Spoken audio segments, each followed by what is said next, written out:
So the other day I'm at my nail appointment with my nail artist, and we just like chat like we usually do. And I know she loves to read. Like I see her big shelf with a lot of books in it. She usually reads like girly stuff, beach read stuff. I think they're not like that deep, right?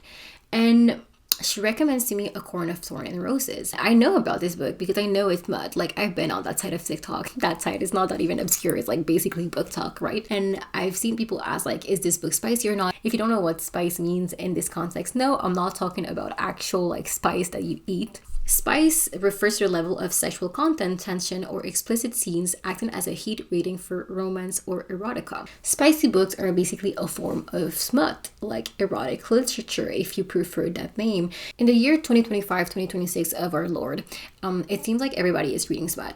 Literally everybody. Like, book talk is oversaturated with SMUT. People complain about it. If you're not familiar with them, well, A Crown of Thorns and Roses is one of the most popular ones. There's also like Icebreaker that I know is really popular and is really smutty and steamy. I'm not here to judge. I'm just more here intrigued about this rise in popularity that SMUT has had in the past decade, to the point where he has made and has a place in mainstream media and is now not demonized, because this is a subculture, right, that used to be harshly judged and seen as dirty, nasty, a bit shameful, but it is not anymore, to the point where we have like these pages that recommend like must read spicy romance. Like, literally looking at this right now, like we have all of these books rated by the level of like spice, literally. So how did we get from a point where it was shameful to now where we are? And this is what we're going to discuss today. Discuss how everybody got obsessed with SMUT, why SMUT, and where this obsession came from. But first, let me present myself. My name is Lefty Fleur, and on this channel I like to dissect, analyze, and give my opinion on cultural phenomena through a psychosocial lens. Everything that you will hear here is backed up by my own research that I will put at the end. With that said, let's dive into today's topic.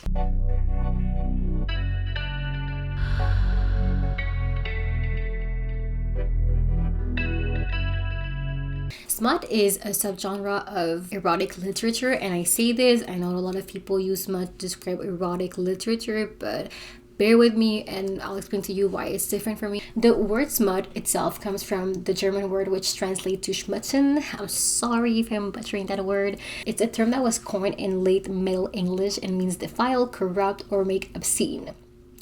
And historically, or traditional SMUT basically focus on the intercourse. It doesn't really have a plot or like a world in which like these characters exist. And that's what makes a modern SMUT really interesting, because recently SMUT has found more subtle ways to appear in mainstream literature by being woven into structured stories that are not necessarily written for the sole goal of being erotic literature, but rather that just happen to have SMUT in it. So that's why I say that SMUT and erotic literature are two different things, because we have SMUT that is just about the intercourse and erotic literature that has like fleshed out characters and more to it, right? And I would like to talk and bring up ACOTAR as the perfect example of what modern SMUT looks like. PSA, I haven't read that book and I'm sorry, it's just not my type of book.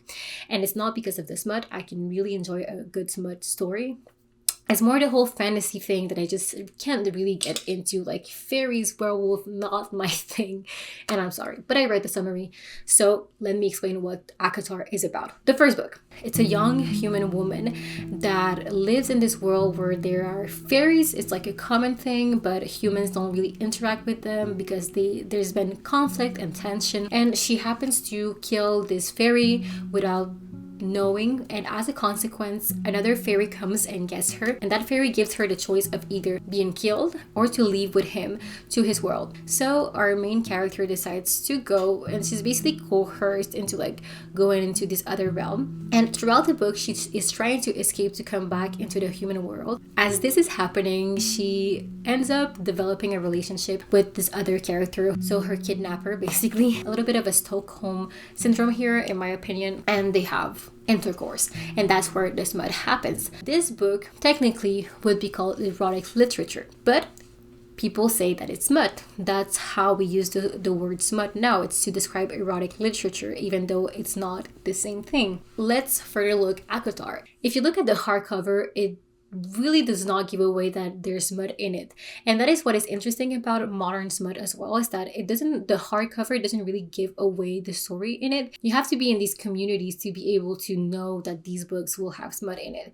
That, or you just stumble upon them and like read them and you're like, oh, this book is quite interesting. It's also the perfect example of what the world of modern smut looks like, with the themes, archetypes, characters, and the world in which it happens. It's often like in supernatural settings with characters that are supernatural or come from these otherly worlds. And this like helps to create this exotic erotism that is unattainable, right?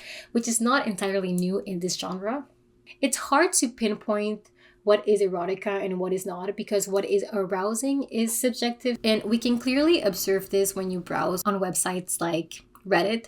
If you go into like the fandom of ACOTAR or these muddy pages recommendation, there's a lot of people that debate in the comment if a chapter or not is steamy or not. Like I said, what is smut or what is not is really subjective to everybody. I can help but link the current tropes of smut to what has been trending in the past decade. And I'm thinking of the Twilight Renaissance that happened not long ago. Every teenage girl was obsessed once again with this series of movies, books, whatever. That's my thing. Yeah, that's Twilight nerd. That's Edward Cullen on my in-ears. Yes. And it's quite interesting because the same demographic is the demographic that is reading these books that I'm talking about. And as we know it, Twilight has been the source of inspiration for countless of erotic fanfiction and even making 50 Shades of Grey happen. And what we know now, looking back, is that 50 Shades of Grey basically catapulted smut into becoming this trendy thing as it is in the moment. 50 Shades of Grey turned erotica into a beach read. Not that it wasn't before. It was on the New York Times bestseller list for 138 weeks. It was? Wow. And combined with their other two books on the series, went on to sell, wow, 2 copies every what? But before getting into that, let's rewind a little bit back into history, because before 50 Shades of Grey could happen, the way needed to be paved for it to be able to be this phenomenon, this moment, and be able to be successful. Erotic literature has existed in many forms for a long time, such as romantic poems, cultures, or writings about prostitutes in ancient Greece. And there has been probably smut in previous civilizations as well, but we just don't have the physical evidence to prove it so. Like I mentioned previously, smut and erotic literature are two different things. And in its genesis, smut existed, erotic literature didn't. For erotic literature to happen, smut and romantic literature had to mix together for it to happen. So let's jump forward to the Regency era. We have books like Pride and Prejudice and Jane Eyre that were romantic stories that helped to set the pace in the type of romance that would eventually show up in erotic books. These books attracted young female readers that could fantasize about these romances. And it was considered smut because it was not the Bible and it was written by a woman. When you read them, there is no explicit scene whatsoever. It was just labeled that way because of like the context of it. I want to also mention that it was probably considered smut because it was the work of many women, and historically, women's art has been seen as less. Then in the late 19th, early 20th century, there's a smut boom that happens in Germany that expanded to the whole European continent and even in America. Germany starts to heavily censor this content, but it kept being distributed in black markets. Smut encapsulated adult movies and written erotica. Interestingly, back then, the word spicy was also used to talk about like the content of it, like people would talk about piquant. The written smut was vulgar, scandalous, but mainly read by those of lower classes. At some point, Germany started to ask the help of Americans and the rest of Europe to censor and ban the distribution of smut. This eventually led to the censoring laws that happened in Hollywood. If you remember, in Hollywood, there was what we call the code. Basically, the code comes from the fact that Germany was censoring the distribution of smut and asked the Americans to help. So in this conservative Europe, the material was seen as not godly, dirty, and corrupting. The leaders of these nations feared that such immorality signaled a breakdown of the traditional moral order and threatened the nation with moral chaos. Like you said, there was still material that was distributed and smut continued to be written. Despite my research, it's still unclear to me how smut and romance book got mixed together. Although if you think about it a little bit, it makes perfect sense that a romance book would eventually have explicit scenes in it, right? And then in the 20th century, we started having historical, romantic, fantasy novels. These were like different books. They're not like a series, it's not the same story, but like singular books that are erotic literature. And they were banned for, I think, 40 years. So from the 20s to the 60s, they were banned. So erotic literature started to appear in the form of historical fictions and romance book. And the characters in these books were often pirates, Vikings, and other types of fictive characters. And that's why earlier I said that it was not actually new, the fact that these supernatural, unattainable lovers were in modern erotic literature, because back then it kind of also was that the story would be set in a time that you could not access, or like in a world that you couldn't, or that you just foreign to. And it created a scandal as well, because it was not only opening the door for this content to be consumed, but also because it was kind of breaking down the barriers between interracial relationships. Then we go into the 2000s. In 2010, Wattpad is created. And if you're a girl that grew up in those years, you know what Wattpad is. Wattpad initially was not made for what it became. It was basically an app where people could just write their stories, but it soon turned into people writing fan fiction in it. And fan fiction led to erotic literature made about these fan fictions, or just like plainly just smut. Okay, the one that comes into my mind is the One Direction fanfictions. Like, One Direction was the thing in that period of time, and the amount of smut and fanfiction that you can find on the internet about that group is honestly flabbergasting. But we have Wattpad, and Wattpad leads to other websites or other apps being created that have kind of the same mission or objective to help people, or like have a space for people to write their own stories.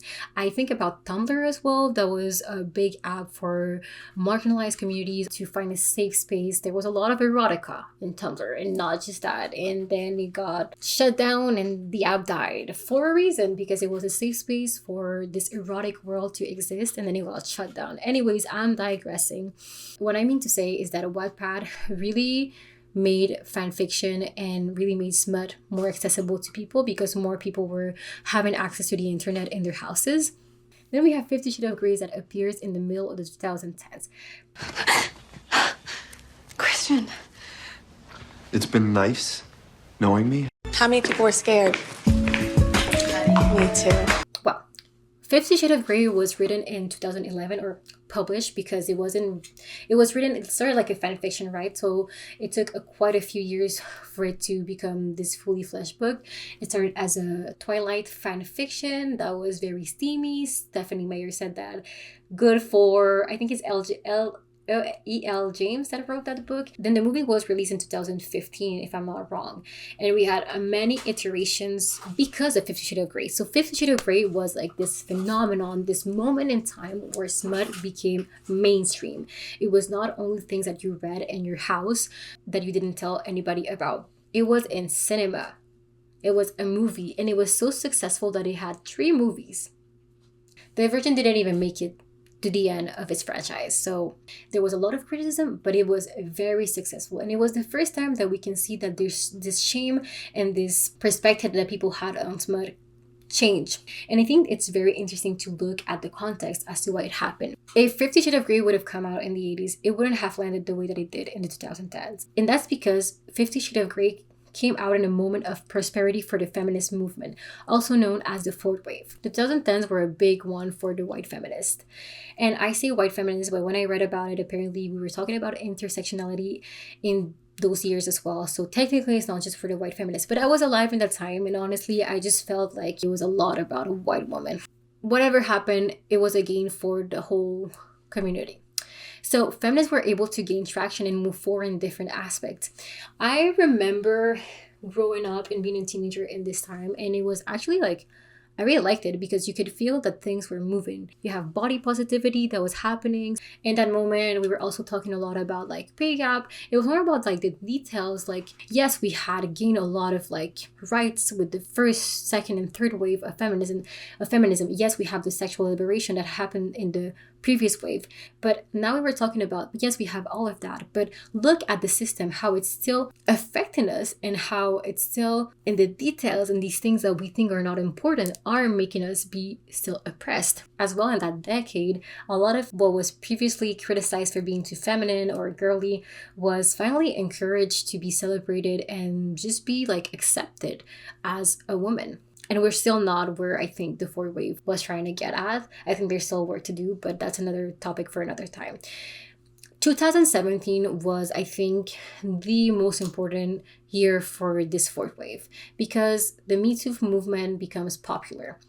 I think it was the final nail in the coffin and showing people that women were still being victims of the system, even these women that had power in Hollywood. Witherspoon's speech coming after dozens of women have come forward, accusing Hollywood producer Harvey Weinstein of sexual assault and harassment. And the Me Too movement, millions of women across the country and around the world sharing their experience with sexual harassment and abuse online, using the hashtag #MeToo. It not only made an effect on Hollywood, but on day-to-day people. I think that the Me Too movement created this moment of solidarity between women. Unfortunately, had something in common, all of us, and it was that we are sexually assaulted. Almost all of us. 1 in 3 women gets assaulted. All that to say that this moment really made it so that things that were girly, that had to do with sexuality for women, were really encouraged because it kind of like reversed the narrative. It went with the challenging that was happening. So 50 Shades of Grey existed in a moment of reappropriating these concepts that were used to shame women and became a symbol of being proud of desiring and this sexual liberation. What it seems like is that SMUT was always consumed. It was just not talked about publicly or it was censored. But with 50 Shades of Grey in the 2010s and the other iterations of books like 50 Shades of Grey, it really kind of removed that shame.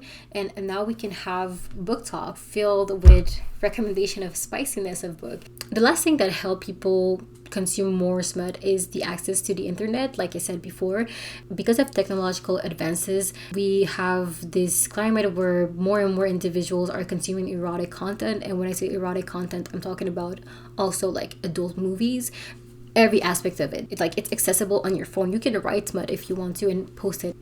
Because of the technological advances, more and more people have access and more people watch erotic content in general. So we now know how the erotic genre in literature became so mainstream. We know that smut has existed for a long time. It has gone through different formats and transformations, but more importantly, we know how it's currently received in popular culture.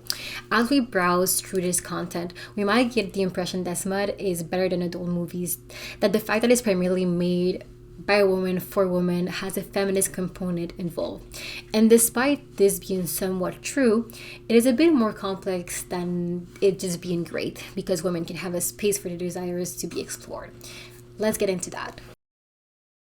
Smut exists because humans are inherently sexual creatures. We can see that that is a fact because different civilizations have had this erotic art in their culture. Erotica is a way to explore sexuality through art. People can explore their fantasies, explore their desires without having to act on them. It's a little bit like fantasies, right? Fantasies are these things that we imagine in our head, and we don't necessarily have to act on them, but it's a safe space to just understand our identity, our taste, what we like, how we want to develop in the world.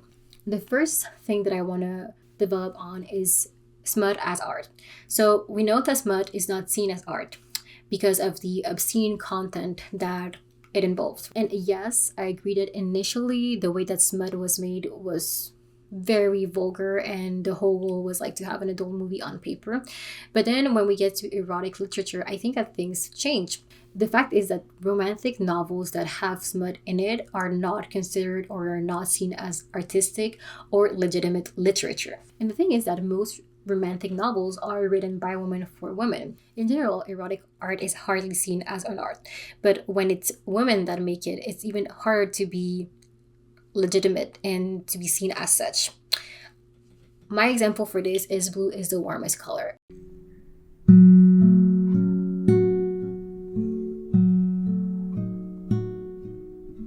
Blue is the Warmest Color is a movie about two women that become lovers, and there's a lot of explicit intercourse in that movie. On the other side, we have 50 Shades of Grey, made by a woman. Blue is the Warmest Color was made by a man.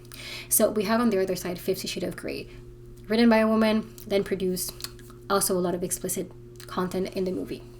Blue is the Warmest Color was celebrated. It was seen as art, cinema, whereas 50 Shades of Grey wasn't. It was seen as something that was just a horny chick flick that was not worthy of being in movies. It was heavily criticized for that and put down. There is a disparity that exists in the content that is made for women by women.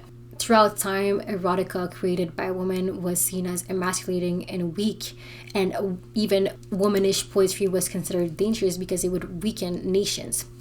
The thing is, early erotica acknowledged female sexual desire and agency, and I think this is a legacy that we got to keep and that still is happening in the modern erotic literature that we have. Erotic art that is written by women should be seen as a form of art and as part of literature. Being able to arouse and write a story that evokes the senses should be considered a work of art because it's not easy. I want to bring up Pompeii, the city. Yes, the city, not the song, not the group. I don't know if it's a song or a group, but Pompeii was a city that, because of the volcano eruption, was like frozen in time, and we could keep artifacts. These artifacts were eventually exposed in museums. I was fortunate enough to be able to go to one of the expositions of Pompeii, and it was quite interesting. I think the part that really stayed in my mind forever, this is literally what I remember the most about this exposition, is that there was a part of the exposition that was just about erotic art. Sculptures, writings, poems, literally figures of the sexual dynamics that existed in Pompeii. If erotic art is not seen as such, civilizations like Pompeii wouldn't have been as understood as they were, because those artifacts inform us about their dynamics, about what they like and what the world was like and the social norms that existed in that society. It's the same thing in modern times. These artifacts like erotic art or movies, they inform us of the sexual dynamics and desires, and it speaks of social norm and culture. The next point that I want to talk about is that the fact that smut is now very popular can be perceived as a feminist win. Erotic content made by a woman for a woman, and at first glance we see that by openly consuming this type of content, women are actively challenging their role in society. Because for the first time, women can desire so much that this industry is blooming. They can be horny and desire and be sexual creatures without the intervention of a man. And it's openly known. That is powerful. Not only can they be horny and be sexual creatures without intervention, but they can also actively choose the object of their desire. They can choose a content that will appeal to what they want and explore it. Because smut has forever been deemed immoral, the act of women reading and being pleased by such content, it stains them in a way. The fact that most of the people that consume erotica are women, and that erotic content and smut content is seen as obscene, vulgar, disgusting, nasty, it makes women be able to exist in the abject while also being an average human being. Most of the women that are reading this are like nail techs, teachers, your doctor. If we look at this in the context of the Madonna whore complex, when women enjoy erotic content, they actively destroy the Madonna and become the whore. But at the same time, they're still the Madonna. In this action, what happened is that these two binaries merge together and become whole. For the first time, the woman can become whole in her desire in the sexual realm, because she's reading and actively desiring, actively being aroused, and actively being stained by this thing that is supposedly dirty, yet she still is a normal human being. So the whole thing comes together. And it's also powerful because for once we are not afraid to display this part of our nature. Smut is a subculture that responds to the porn industry that hijack female desire by marketing itself to the male gaze. Adult movies and adult content is only for the male gaze. And then as a woman, you have to find a way to enjoy this. Your pleasure is not at the center of it. So when you read smut, it's actually a win because it's your desires. It's you at the center of the action. Depends on what type of smut you're reading, but most of the time, if you're a woman reading smut, you'll read something about like you getting pleased or another woman getting pleased. So it's actually challenging that industry that is not making content for women. Having smut means creating spaces where content is for women's gazes only. What is also empowering is that it has been found that women that consume erotic content, not just like smut and erotic literature, but all type of erotic content, are more confident and feel more in control of their desires and needs. Their sexual identity can be explored and affirmed. The other thing that smut gives to women is that the action of sexual exploration requires to take time out of the daily task to engage with the body.